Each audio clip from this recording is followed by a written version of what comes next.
Eh bien, bonjour à tous. Moi, je suis Hubert Kratirov et je fais depuis 2015 une formation ou plusieurs formations chez Safran University, dont celle dont je vais vous parler aujourd'hui qui s'appelle Digitalisation des services. Et on parle de marketing digital, on parle d'un certain nombre de choses de cette économie digitale qui nous entoure. Et je vais vous les présenter ici en quelques dizaines de minutes pour que vous puissiez en parler à vos équipes, pour que vous puissiez préconiser cette formation digitalisation à vos équipes et que Safran puisse rentrer de plein pied dans ce merveilleux monde de la digitalisation. Donc, je me présente très rapidement et je vous partage mon écran pour que vous ayez une vue plus complète de la chose. Je suis Hubert Kratirov, je vous l'ai dit, je suis professeur d'économie numérique à Grenoble École de Management, mais aussi dans d'autres écoles que vous connaissez peut-être. Mais là, ce qui nous réunit aujourd'hui, c'est cette connaissance de la technologie que je peux avoir, technologie digitale, technologie numérique, mais technologie aussi plus hard, pour en faire quelque chose qui, par rapport à Safran et par rapport au métier de l'aviation, fait sens. Savoir qu'est-ce qu'on peut digitaliser, comment le service devient digital et comment le fait de faire connaître son service devient lui aussi digital. Donc on a tout un dispositif, je vous l'ai dit, à Safran University, qui dure 3 jours avec des séances de soirée pour travailler sur le plan digital des personnes qui sont là si elles le souhaitent, avec différents dispositifs. Je ne vais pas, Frédéric de Courcelles vous le disait, je ne vais pas vous résumer 3 jours en à peine 1 heure, ce serait faire offense à ceux qui passent 3 jours, mais je vais juste vous donner quelques éclairages, quelques idées, quelques petites choses. On va picorer dans ce programme de 3 jours.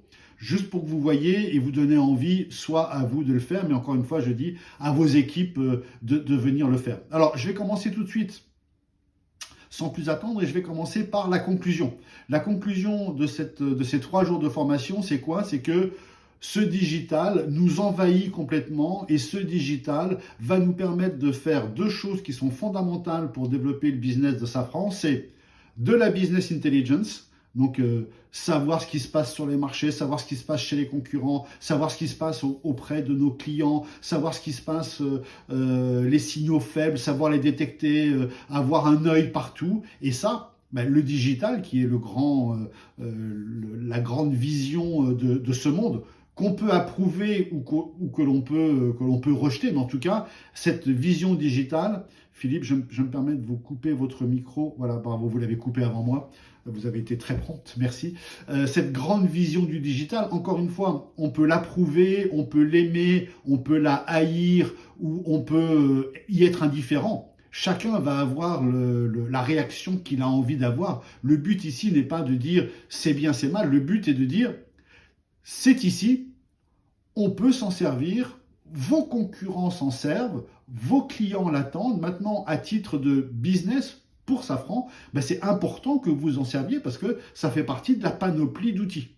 Encore une fois, pas de jugement de valeur, ni c'est bien ni c'est mal, mais cette business intelligence, elle nous permet de savoir pas mal de choses, elle nous permet d'anticiper pas mal d'éléments, et donc, j'ai envie de dire, c'est dommage de ne pas s'en servir. Donc, il y a toute une partie connaissance grâce au digital, la connaissance humaine de votre environnement, vous l'avez depuis bien longtemps, mais là je parle de digital, donc toute une partie qui va être consacrée à la recherche d'informations et la publication d'informations. Et puis la deuxième grande partie, c'est pour ça que c'est ma conclusion, c'est le fameux CX. On a plus l'habitude du UX, mais peu importe, c'est le fameux CX, Customer Experience. C'est l'idée de dire que l'on va faire vivre à toutes les personnes qui ont, alors attention c'est très compliqué, qui ont un contact avec Safran, que ce contact soit voulu par Safran ou que ce contact ne soit pas voulu par Safran, que ce contact soit initié par Safran ou que ce contact soit subi par Safran, eh bien il faut faire en sorte que, quels que soient les points de contact, nos clients, nos utilisateurs aient une extrêmement bonne expérience. On appelle ça l'enchantement de l'expérience client. Et on va essayer d'enchanter cette expérience. Donc voilà, les deux conclusions de ces 3 jours, je vous les donne là à 13h07 en introduction, comme ça. Si vous partez maintenant, parce que le déjeuner vous appelle, ben vous avez eu la conclusion.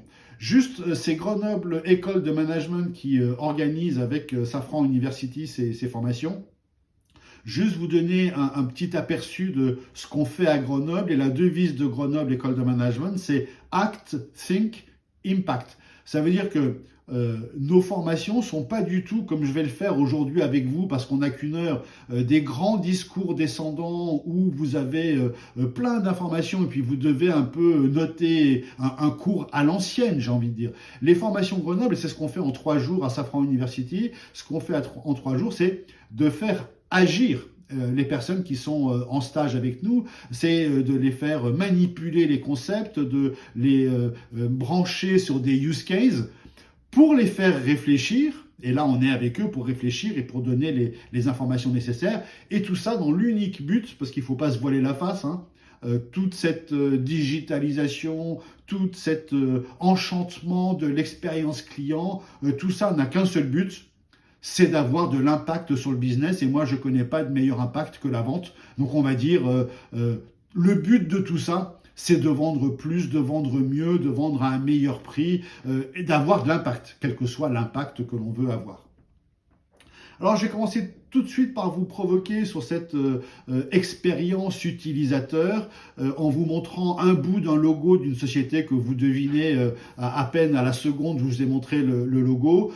C'est un peu comme Nike, c'est un peu comme Adidas, c'est un peu comme pour ceux qui préfèrent Louis Vuitton ou pour ceux qui préfèrent Hermès. Dès que le logo apparaît, on voit de qui il s'agit. Eh bien, le monsieur qui a lancé depuis 1995 cette marque que je vais vous citer dans quelques secondes, mais pas sur le nom que vous connaissez, eh bien, il a un slogan, c'est Customer Obsession. Il est obsédé du client.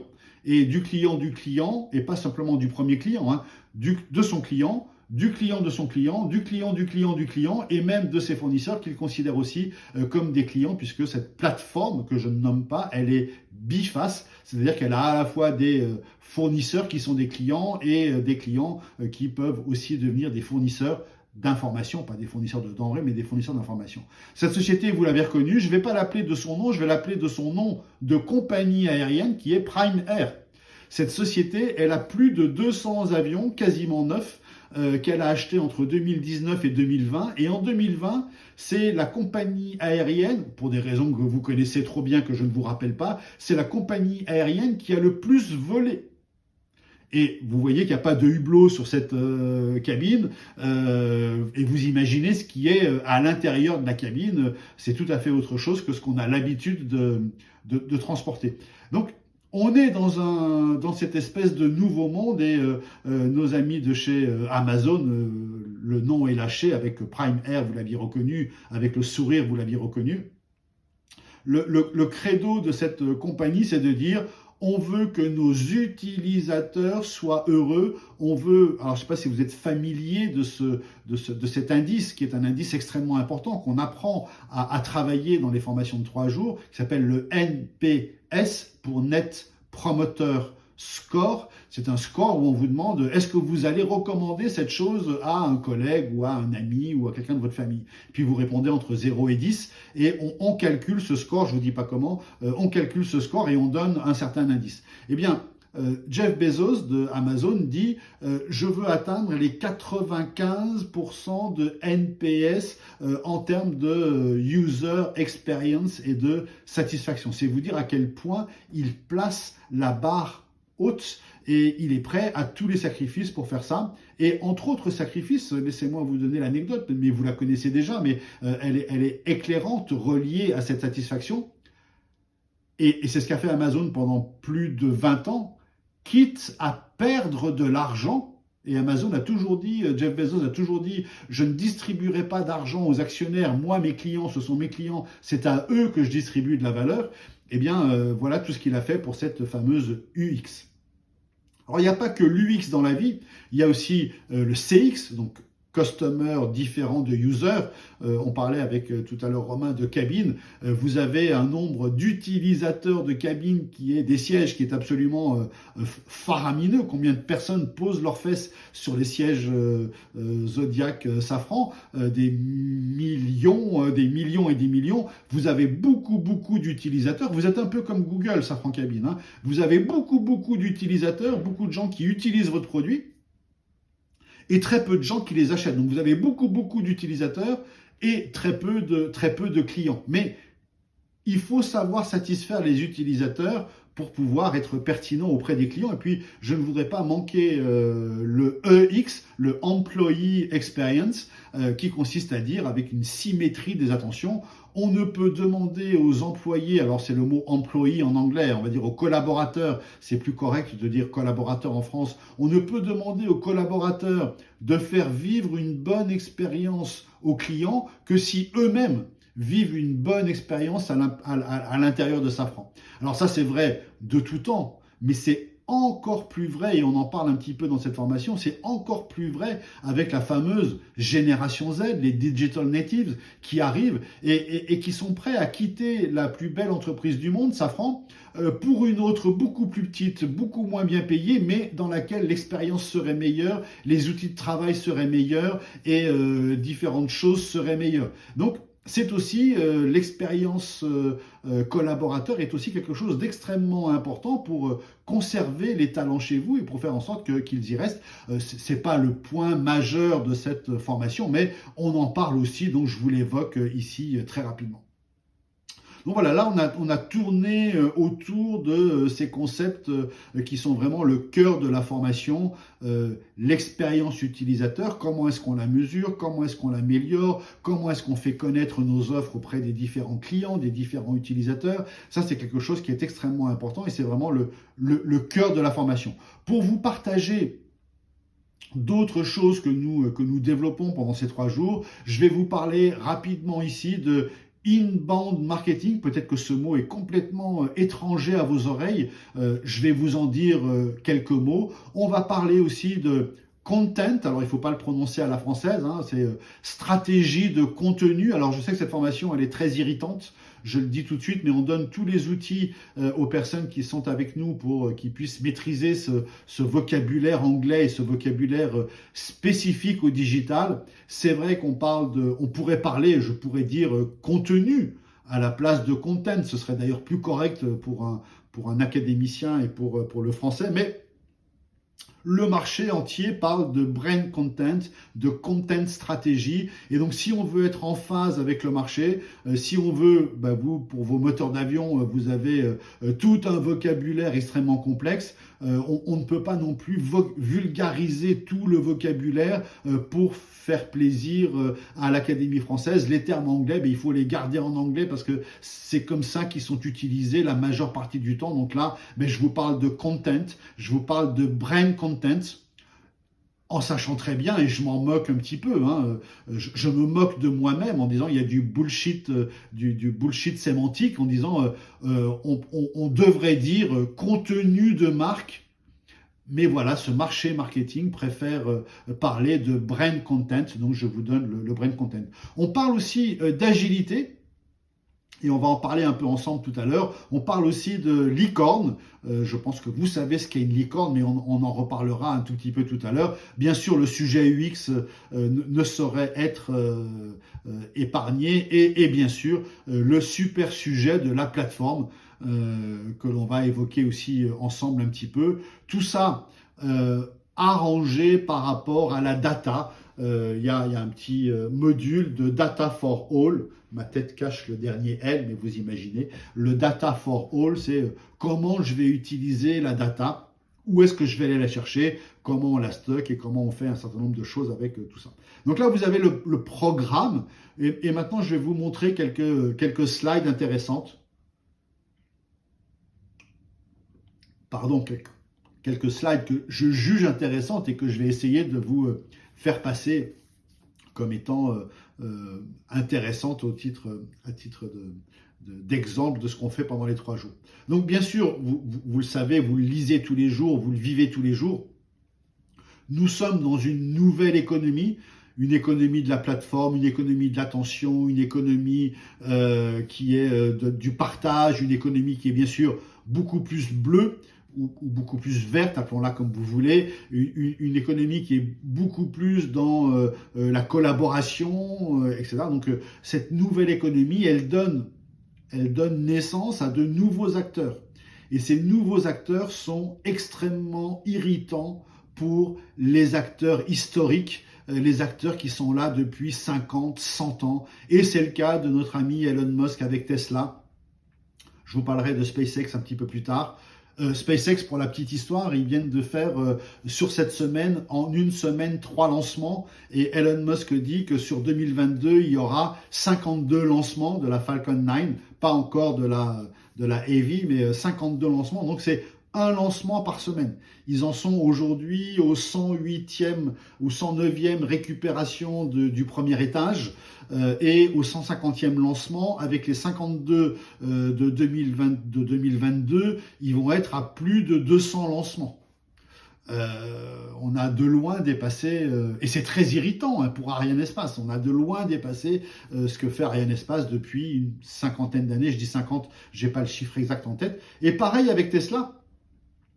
Tesla est valorisé à plus d'1 milliard, c'est une valorisation, peut-être qu'à vos yeux ça ne veut rien dire, mais quand même, ça signifie quelque chose. Tesla est valorisé à plus d'1 milliard de dollars, pardon, de 1000 milliards de dollars, excusez-moi, j'étais dans mes licornes à 1 milliard, on n'est pas à 1 milliard, on est à 1000 milliards de dollars, excusez-moi du lapsus. Donc Tesla, fabricant automobile de voitures électriques, valorisé à 1000 milliards de dollars, et c'est plus que n'importe quel constructeur automobile dans le monde, et c'est plus que toute l'industrie automobile européenne. Vous additionnez les Stellantis, c'est le nouveau Peugeot Fiat, vous additionnez Stellantis, Renault, BM, Volkswagen, Mercedes et tous ceux que j'oublie, c'est inférieur en valorisation à Tesla.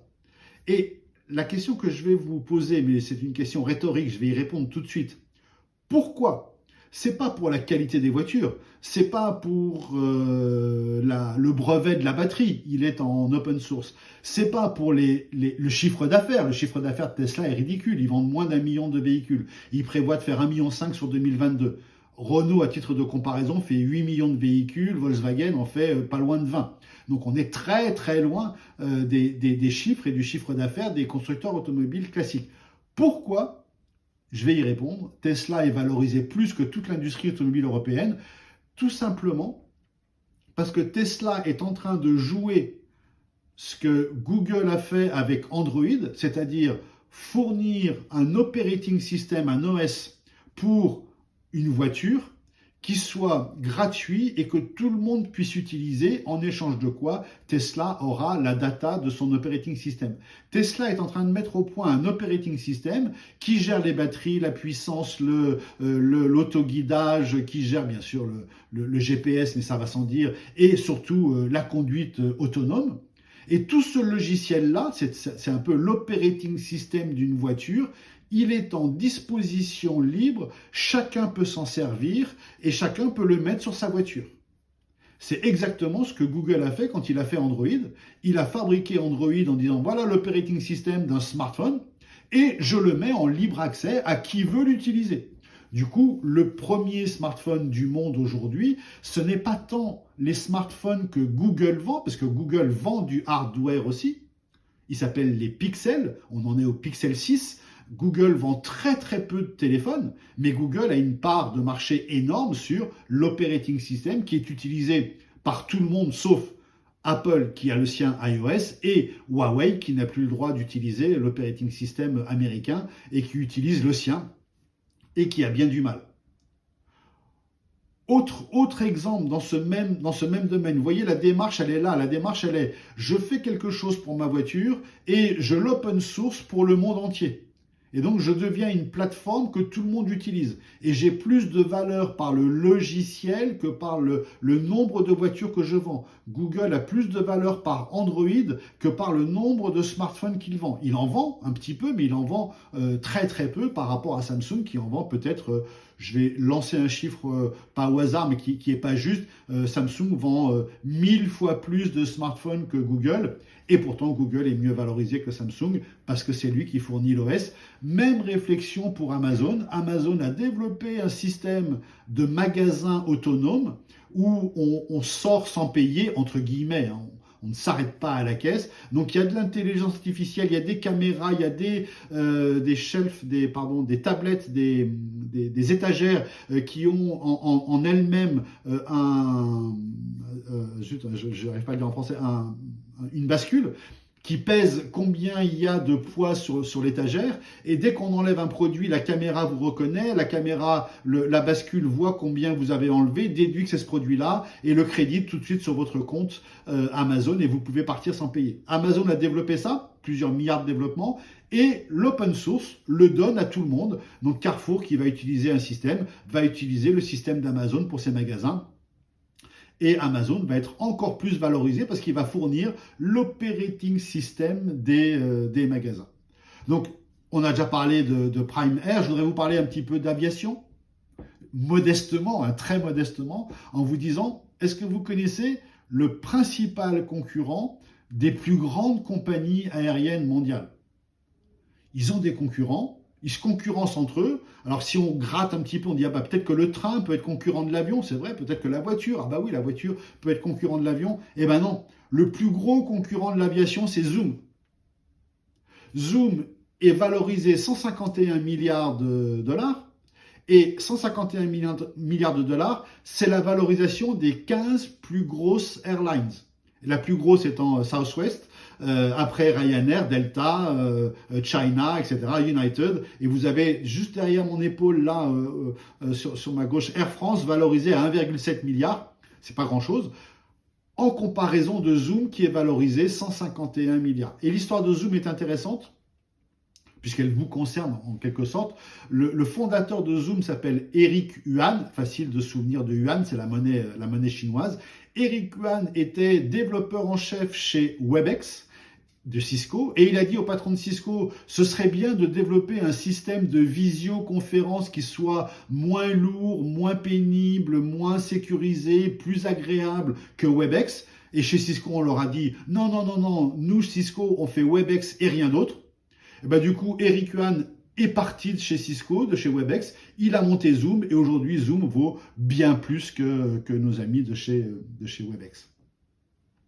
D'autres exemples, je ne vais pas vous abreuver d'exemples parce que, encore une fois, ça prouve la même chose, donc ça n'a pas d'intérêt, mais quand même, un exemple qui est marquant. Nos amis de chez Alibaba, avec l'ex Jack Ma, qui était le patron d'Alibaba, un petit chinois fort sympathique et tellement intelligent, qui a été refusé dans plein de jobs aux États-Unis, dans plein d'universités aux États-Unis. Jack Ma a même été refusé chez Kentucky Fried Chicken pour être manager d'un Kentucky Fried Chicken. Vous voyez, un KFC.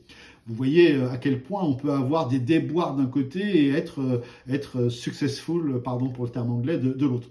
Et donc, Alibaba s'est dit la chose suivante, et je vous invite d'ailleurs, dans 10 jours, c'est la Saint-Valentin, le 14 février, offrez un cadeau à votre conjoint, un cadeau palpable, un cadeau physique, pas juste une petite intention, mais un vrai cadeau avec un petit mot écrit à la main. Ce sera une très très très bonne chose pour ce 14 février. Donc le 14 février, Alibaba s'est rendu compte qu'il vendait beaucoup d'articles que les amoureux s'offraient entre eux. Le problème, c'est que Jack Ma a dit, en Chine, il y a plus de célibataires que de couples. Donc il nous faudrait faire quelque chose pour les célibataires. Et ils ont inventé de toutes pièces, il y a 6-7 ans, le 1111, donc le 11 novembre, 1111, le 11 novembre. Et ils ont dit le 11 novembre, ce sera le jour des célibataires, le single day.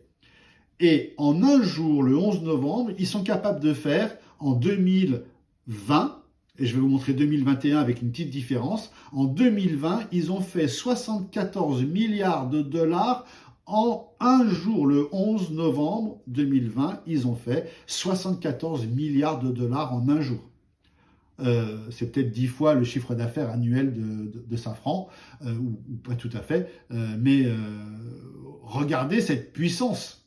Et cette puissance, ils ne l'ont que grâce au digital, que grâce à la plateformisation, que grâce à la mise en relation à très haute échelle et aux réseaux sociaux. Sans ça, ils ne pourraient pas faire ce chiffre-là. Et en 2021, donc le 11 novembre 2021, ils ont fait 85 milliards de dollars, mais là, ils n'ont fait aucune fête pour le célébrer.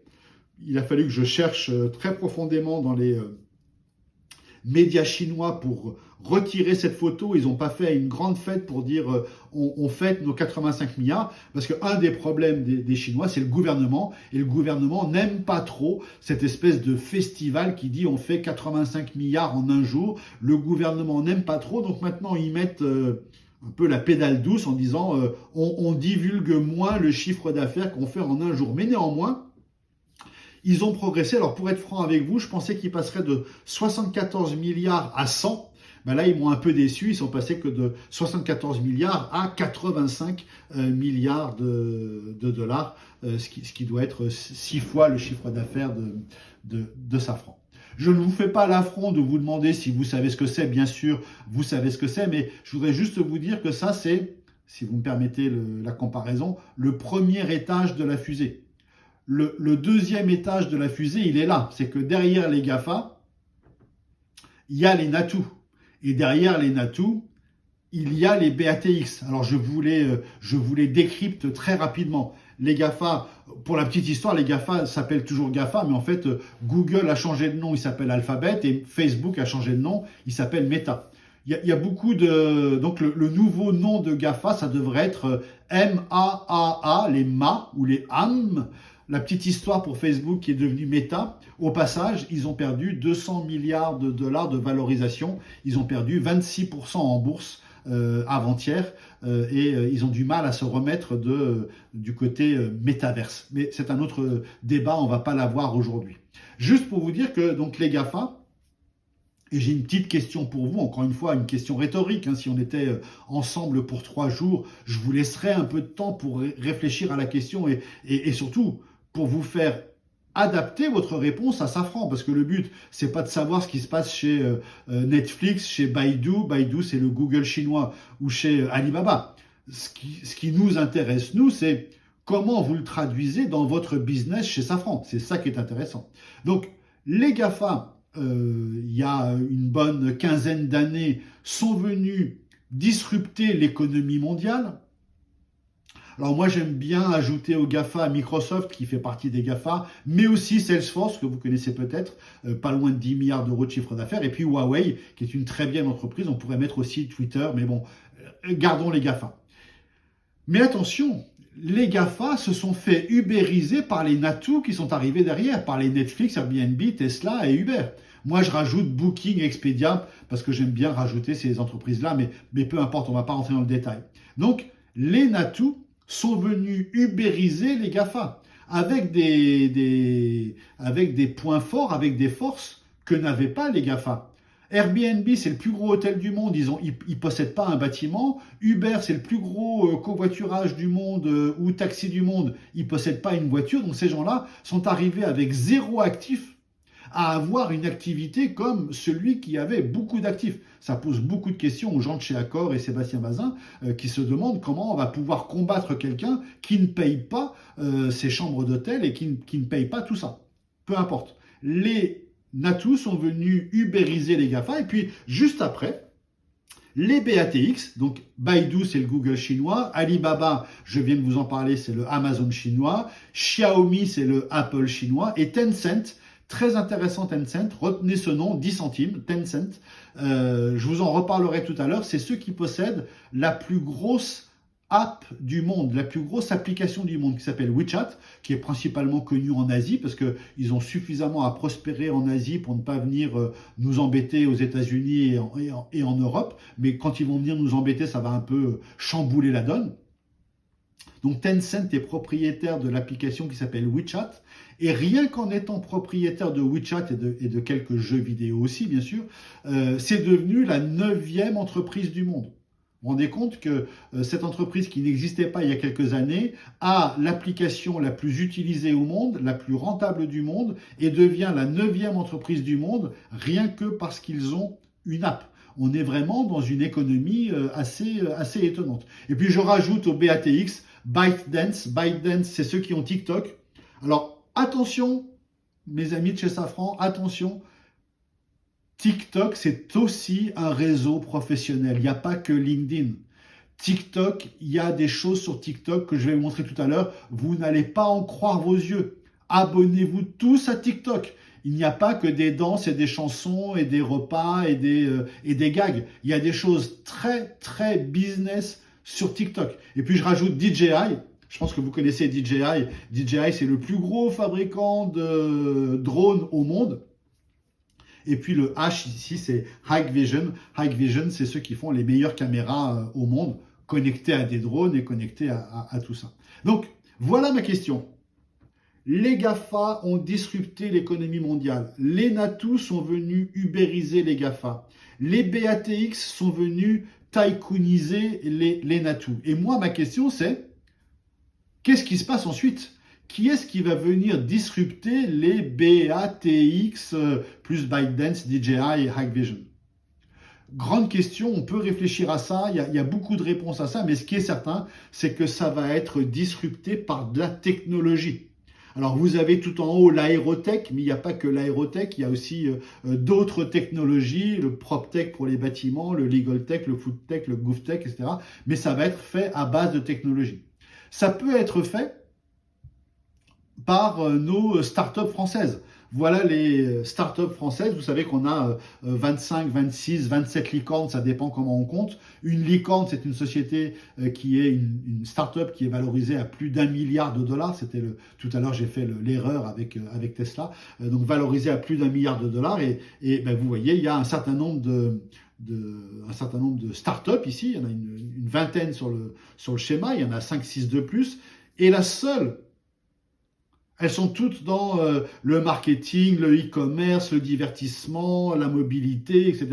La seule qui est dans l'industrie, c'est Exotech, qui fait des entrepôts et des robots qui permettent de gérer la supply chain.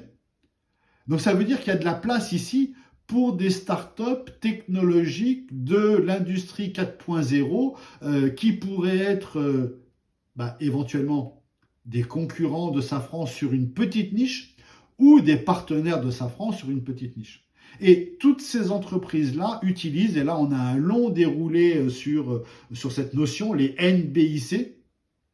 C'est quelque chose alors que je ne vais pas vous apprendre, hein, je ne suis pas un ingénieur en nanotechnologie, je ne suis pas un docteur en biotechnologie, je connais quand même pas mal l'informatique et les sciences cognitives, mais le but ici n'est pas d'aller dans le détail de toutes ces matières-là. Le but, c'est de dire comment, chez Safran, je peux utiliser les nanotechnologies, le biomimétisme, l'informatique et le cognitif pour le mettre à l'intérieur de mes produits. Produits, bien sûr, hardware, produits physiques, mais surtout mes produits de service, mes produits de data, mes produits d'intelligence, mes produits qui sont maintenant des produits digitaux. Je voudrais juste vous citer un mot du discours de Carlos Tavares, le nouveau président, enfin l'ancien président de PSA, mais le nouveau président de Stellantis, qui regroupe l'ancien PSA, donc Citroën, Peugeot, et maintenant Fiat Chrysler. Donc, ce que dit Carlos Tavares, c'est que en 2025, c'est dans pas très longtemps, 30% du chiffre d'affaires de Stellantis sera du software. Et qu'en 2030, ce sera plus de 50% qui sera du software et du service. Donc, ils veulent de moins en moins vendre des voitures et de plus en plus vendre du service. Premier service, ça va être bien sûr la location de voitures. Mais c'est un service, ce n'est plus du hard qui est posé comme ça dans les mains des utilisateurs. Biomimétisme, je ne résiste pas de vous évoquer le mimésis que vous avez fait en photographie, mais qui vient ici aussi compléter des démarches que vous avez sur des ailes d'avion, sur des aubes, sur différentes choses qui peuvent s'inspirer d'un mouvement d'oiseau ou d'autres choses. j'aime bien montrer une photo du blob parce que j'aime bien ce Physarus polycépharum c'est un être unicellulaire qui est doté d'intelligence, qui transmet, qui hérite, qui passe l'information et qui apprend. Et puis ce petit axolote, un poisson trop mignon, si on aime les poissons. Hein. C'est pas vraiment un poisson, je schématise, hein, mais en tout cas dont on peut tirer plein d'informations qui sont très utiles. Alors peut-être pas pour Safran, là j'ai un peu dérivé, excusez-moi, c'était alors, je sais que c'est l'heure du déjeuner, c'est peut-être pas le moment de vous montrer des petits poissons, mais on a un peu dérivé, c'est pas tellement le sujet de Safran, mais néanmoins, ce biomimétisme, ces biotechnologies, surtout c'est nanotechnologie avec les matériaux. Et on pourrait mettre dans les nanotechnologies le graphène qui va venir dans les batteries de plus en plus puissantes. Bien sûr, on va y mettre aussi l'hydrogène, même si à proprement parler, l'hydrogène n'est pas une nanotechnologie, parce que c'est pas de la taille du nanomètre. Mais néanmoins, je ne vous ferai pas l'affront de vous dire tout ce que l'hydrogène va nous apporter, mais en tout cas, l'hydrogène vert, hein, parce qu'il y a le gris et le noir. Mais en tout cas, l'informatique avec tous les capteurs, l'IoT, Internet of Things, qui débouchent sur un IOB, qui est l'Internet of Behavior, le 3D printing. Alors 3D printing, c'est très mauvais, alors que la fabrication additive et l'industrie 4.0, c'est très bon. En fait, c'est la même chose, c'est juste une question de sémantique, le nom n'est pas le même. Je ne peux pas passer sur cette slide sans vous évoquer en une demi-seconde la blockchain qui va venir révolutionner quelque chose que vous connaissez, mais plus que par cœur, et qui est, tadam, je fais les jingles à la bouche, parce que j'ai pas le temps de chercher la machine qui fait des jingles, mais tadam, la blockchain va venir magnifier ce slogan fantastique qui est Powered by Trust, parce que la blockchain, c'est de la confiance informatique. C'est comment être sûr et certain que ma pièce, elle est bien d'origine, elle est bien conforme, etc. C'est par la blockchain. D'ici une dizaine d'années, tous les contrats et tous les avions seront blockchainés les uns avec les autres et on ne pourra pas vendre un bout de ceci ou un bout de cela sans que le contrat soit mis dans une blockchain et soit blockchainé. Donc, je dois vous parler de cette blockchain. Encore une fois, je ne fais que l'évoquer, mais on travaille beaucoup plus dessus quand on est en 3 jours. L'informatique quantique, ça va de soi. L'algorithmique, ça va de soi aussi. Et puis en cognitif, ce qui vous intéresse surtout, c'est le machine learning. Le machine learning, avec la monstruosité de données que vous avez, vous pouvez faire apprendre 1001 choses à vos systèmes. Alors bien sûr, première application, la maintenance prédictive. Rendez-vous compte que demain, votre chiffre d'affaires, il sera fait non plus par des donneurs d'ordre qui vous commanderont quelque chose, mais par un robot de machine learning que vous aurez vous-même en algorithme programmé et qui commandera la révision de telle pièce ou le changement de telle pièce au moment où, c'est bien sûr nécessaire, mais au moment où la pièce est disponible et l'atelier est disponible, donc ça veut dire au moment où vous avez envie de faire ce chiffre d'affaires. Donc c'est un levier, ce qu'on appelle le M2M, le machine to machine. C'est les machines qui vont commander des révisions aux machines, et ces machines n'étant pas stupides, elles vont commander les révisions au moment où on est capable de les faire. Donc, super intéressant, aussi super intéressant, je ne vais pas développer tout ce qui est métaverse, puisqu'on a quelqu'un de Safran Cabine. Imaginez en termes de flight entertainment que vous faites rentrer quelqu'un dans la cabine de l'avion, mais que cette cabine devient un métavers, comme on dit en français, ou un métaverse, comme on dit en anglais. Et que tout le voyage, la personne va vivre dans un métavers, et en termes d'entertainment, elle va sentir son voyage en avion passer d'une manière extrêmement fluide, extrêmement agréable, parce qu'il rentre plus dans une cabine d'avion enfermée, pressurisée, etc. Il rentre dans un univers où il va passer 2 heures magnifiques à jouer avec ses voisins, à faire 1001 choses, et c'est un pouvoir absolument dingue. Là, je parle du flight entertainment, mais on pourrait très bien parler dans les métavers aussi des formations des apprentis, des formations des artisans, des formations des compagnons, et bien sûr de tout ce qui est formation des MRO, formation des partenaires en réalité augmentée ou autre chose. On parle aussi bien sûr de cette technologie que vous devez mais absolument connaître, parce qu'elle implique aussi un acteur majeur de ce monde de la technologie, SpaceX.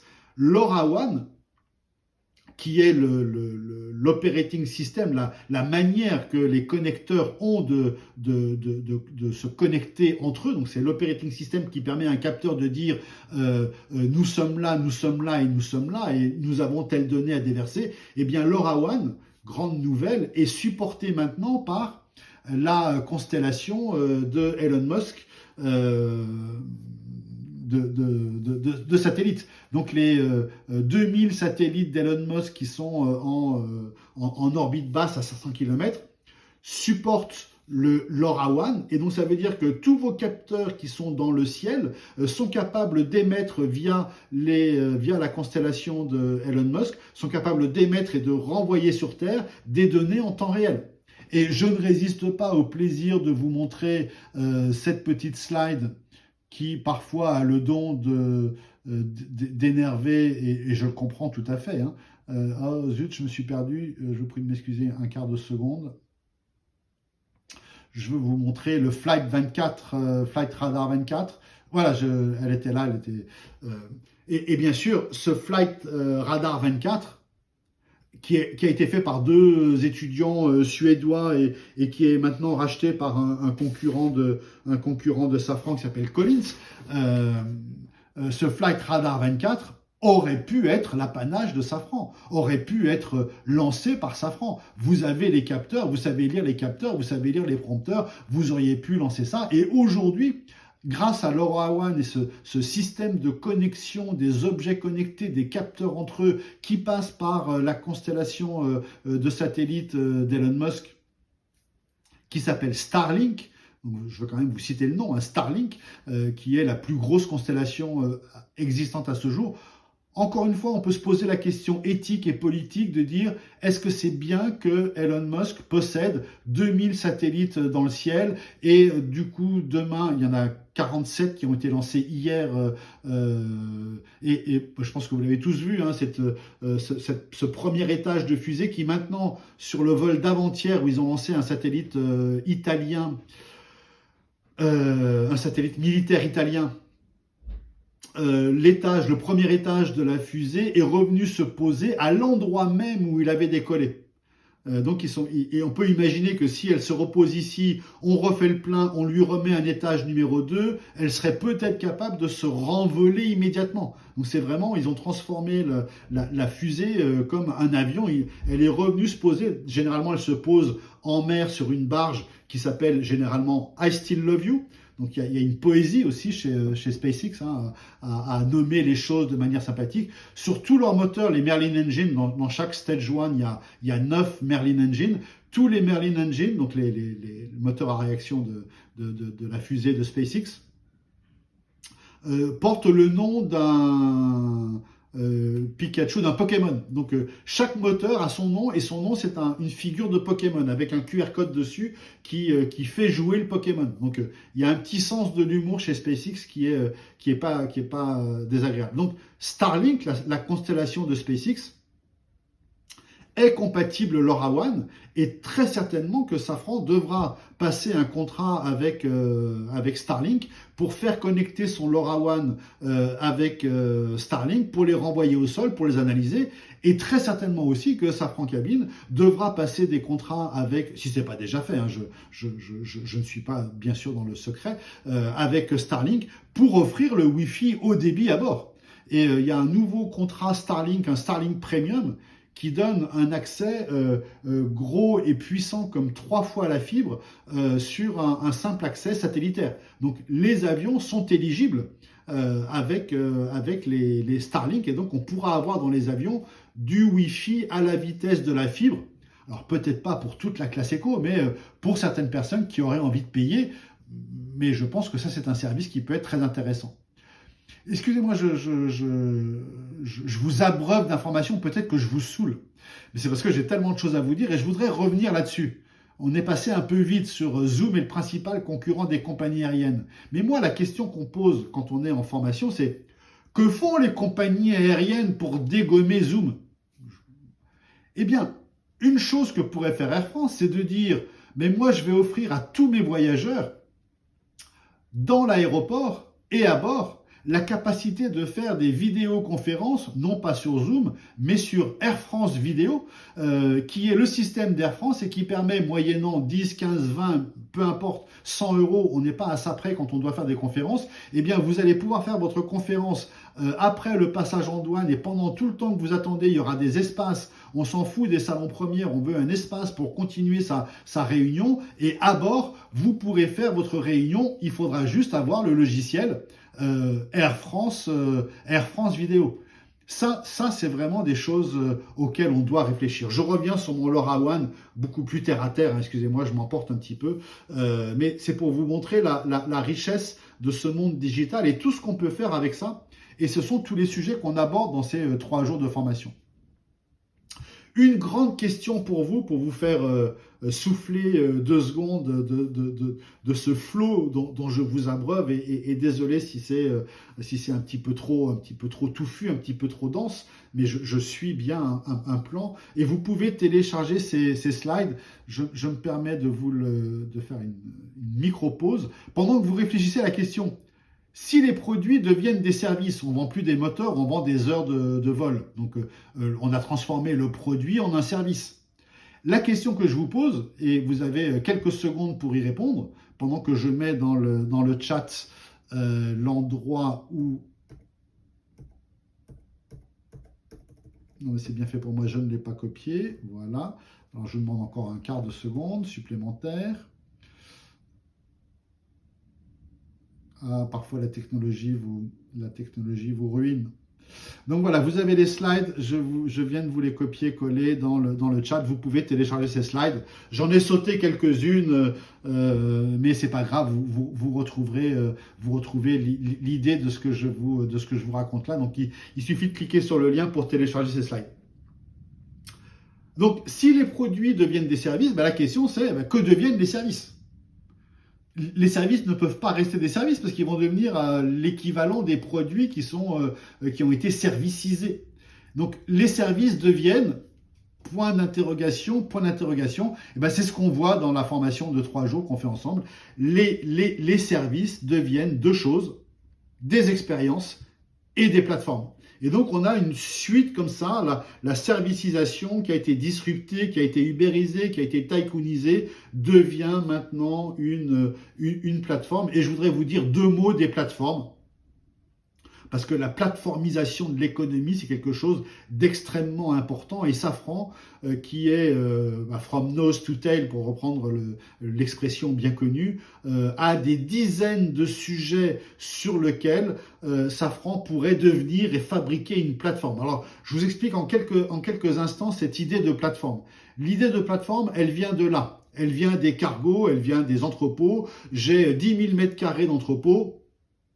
Je n'en ai besoin que de 5000 pour moi, donc je loue les 5000 mètres carrés dont je n'ai pas besoin et ça devient une plateforme logistique pour les gens. J'ai un cargo qui transporte 1000 containers et je loue la place de chaque container. Donc l'idée de plateformisation, et elle est importante, c'est une idée de mutualisation d'un bien qui est un bien dont je dispose. Donc j'ai l'actif d'un bien, j'en dispose, je le mets à disposition, c'est un genre de plateformisation.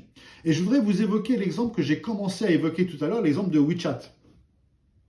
Pour vous dire que WeChat, à la base, c'est une simple copie de vous voyez qui, même couleur, même première lettre, même logo, ils ne se sont pas embêtés, ils ont fait une copie dure et pure de WhatsApp.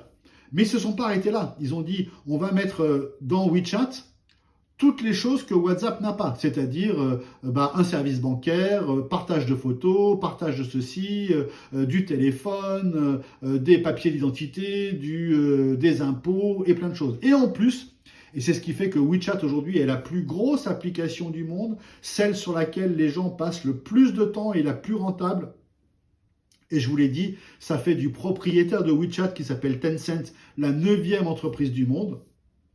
Ils ont, je sais que vous n'aimez pas le mot chez Safran, mais je le prononce quand même, ils ont open sourcé le logiciel de développement qui s'appelle le SDK, Software Development Kit. Ils ont open sourcé le Software Development Kit de WeChat pour que n'importe quel développeur puisse venir développer son application à l'intérieur de WeChat. Et donc, ça fait de WeChat la plus grosse application du monde. Et donc, ils ont réussi à devenir une véritable plateforme de communication. Et ça, c'est quelque chose qui est extrêmement important. Je reviens sur votre slogan. Tiens, je vais vous montrer une petite photo. Qui est-ce qui sait ce qu'est cette photo? Alors, elle est marrante cette photo parce que à la fois c'est un gros objet de 1000 kilos, d'une tonne qu'on fait rentrer dans un camion, et puis vous le voyez là juste derrière ma tête, je vais vous le réduire. On essaie de le faire rentrer aussi dans un avion. Alors PAA, je pense que ça n'existe plus aujourd'hui, ça doit être le Pan American Airlines. On essaie de faire rentrer le même objet dans une soute d'avion. Alors je ne saurais dire quel avion c'est, mais on pourrait retrouver. Ça, c'est un disque dur en 1956. C'est un disque dur de 5 mégas. 5 mégas, c'est même pas un texte Word que vous faites, c'est même pas une présentation PowerPoint que vous faites, c'est même pas une chanson, c'est tout petit 5 mégas, tout petit, petit, petit. Et vous voyez, ça pèse une tonne, ça valait 120 000 $. Et pour vous dire à quelle vitesse le monde digital est venu renverser tout ça. Je reprends ce slogan que j'aime beaucoup, le Powered by Trust, parce que ce qu'on essaye de faire dans ce monde, ce que vous avez très bien réussi dans le monde physique, de montrer que vos objets, vos services étaient de très grande qualité, eh bien, le pas suivant, c'est de dire votre digital, vos objets digitaux, vos propositions digitales doivent être de la même qualité et doivent inspirer la confiance tout autant que un LEAP ou un CFM56 ou un moteur d'hélicoptère ou un toboggan de porte, PNC aux portes, désarmer les toboggans. Ça doit être la même confiance. Et ça, le digital peut arriver à donner cette même confiance. Mais ça suppose quand même un certain nombre de petits ajustements. Juste vous poser une question, je pense que vous jouez peut-être, ce jeu n'est pas très connu en Europe, mais il l'est beaucoup aux États-Unis et chez les anglo-saxons, de jouer au Jeopardy. Jeopardy, c'est je vous donne une définition et vous me dites qu'est-ce que cette chose. Et ma définition, c'est celle-là. Qui est-ce qui crée de la valeur pour l'entreprise, le client et l'écosystème? Créer de la valeur pour l'entreprise, c'est réussir à faire du profit. Bon, très bien. Créer de la valeur chez le client, c'est le fameux UX ou CX. Et créer de la valeur pour l'écosystème, il est important, il est juste derrière mon dos. Créer de la valeur pour l'écosystème, c'est pas seulement l'écologie, mais c'est aussi bien payer ses salariés, c'est aussi bien payer ses impôts, c'est aussi avoir une conscience financière dans la cité et dans l'écosystème dans lequel on vit. Eh bien, la définition cette définition-là que je peux reprendre de chez vous, hein, le creating value, peut-être que vous connaissez des gens qui tiennent le R, le E ou le A, parce que c'est une photo qui a été prise chez Safran. Cette définition, c'est aussi celle-là, hein, la planète verte, le client content égale des euros pour Safran. Eh bien, c'est la définition du marketing. Le marketing, et c'est pour ça qu'on fait beaucoup de marketing digital, le marketing consiste à créer de la valeur pour Safran, donc du profit, on va dire de la marge, du profit, des parts de marché, créer de la valeur pour le client, de la satisfaction, de l'enchantement, lui-même lui créer du profit parce qu'il va pouvoir revendre la prestation que vous lui vendez et créer de la valeur pour l'écosystème. Je pense que là, il n'y a pas de doute là-dessus par rapport à tout ce qu'on peut faire de green. Je voudrais vous dire juste deux choses pour que vous voyez à quel point on va dans le détail dans ces 3 jours de formation. Vous parlez du SSI. Le SSI, c'est une note, attention, c'est proprement scandaleux. Le SSI, c'est une note que LinkedIn vous donne à vous tous et que vous pouvez connaître, et que je vous donnerai peut-être si ça vous intéresse. Et LinkedIn vous donne une note qui est votre pouvoir commercial. Et c'est très intéressant, c'est du digital, hein, parce que tout ce que vous allez faire comme interaction avec vos clients se passe sur LinkedIn. Et le fait que vous ayez un bon Social Selling Index, le SSI ou SSI, va influencer pas mal de choses par rapport à ce que vous allez publier. Donc on travaille sur LinkedIn, on travaille là-dessus, mais on travaille aussi sur TikTok, Vous voyez sur TikTok, je ne sais pas si vous voyez bien, au-dessus de ma tête, je suis désolé, la photo n'est pas très nette. Au-dessus de ma tête, c'est quelque chose qui est incroyable. Quand je l'ai vu, je me suis pincé pour être sûr que je le voyais. C'est la datasheet du certificat de l'Airbus A318 sur la flexibilité des ailes. Donc, c'est pas de la danse en maillot de bain, ça. Hein. C'est du B2B, c'est vraiment du technique. Il y a plein de pilotes qui photographient et qui montrent, aussi bien sur, là c'est l'Instagram, et qui montrent tous leurs atterrissages et tous leurs décollages, qui ont des belles photos, très techniques et qui sont extrêmement intéressantes. Donc, on doit s'intéresser, c'est pas pour faire bien, pour faire jeune ou pour faire quoi que ce soit. On doit s'intéresser à Instagram, à TikTok et à YouTube parce qu'à l'intérieur de ces réseaux sociaux, il y a des choses qui vous intéressent au premier chef, au premier plan. Vous ne pouvez pas ignorer un pilote qui photographie 10 atterrissages par semaine, 10 décollages par semaine, qui est suivi par 100 000 personnes.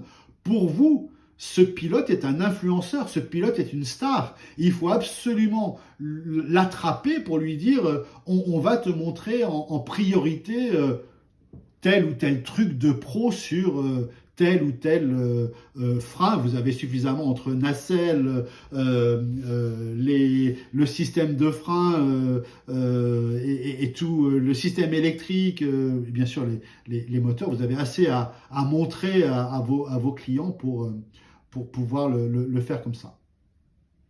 Donc, encore 1000 choses à vous évoquer, mais je n'en dirai pas plus pour aujourd'hui. J'ai résumé tout ça sur une espèce de carte où il y a tous les mots importants, le hybride, la plateforme, les métaverses, le futur du marketing, la voice of customer, les digital native vertical brands, etc. Je ne veux pas en rajouter parce que, encore une fois, ce serait vous inonder d'informations. Le but n'est pas de vous perdre dans toutes ces informations. Le but est juste de vous donner envie de proposer à vos équipes de venir suivre cette formation pour qu'ils puissent en 3 jours voir le détail de tout ce que je n'ai fait que survoler, si vous me permettez, avec vous. Donc voilà, plein de choses. Est-ce qu'il y a des... Je vous libère, donc il est 13h59, promesse tenue, ça n'a pas duré plus d'1 heure. Désolé si ça a été un peu intense et trop d'informations. Vous pouvez vous réinscrire ou demander à quelqu'un de s'inscrire pour vous. Pour le 17 février, il y aura une 3...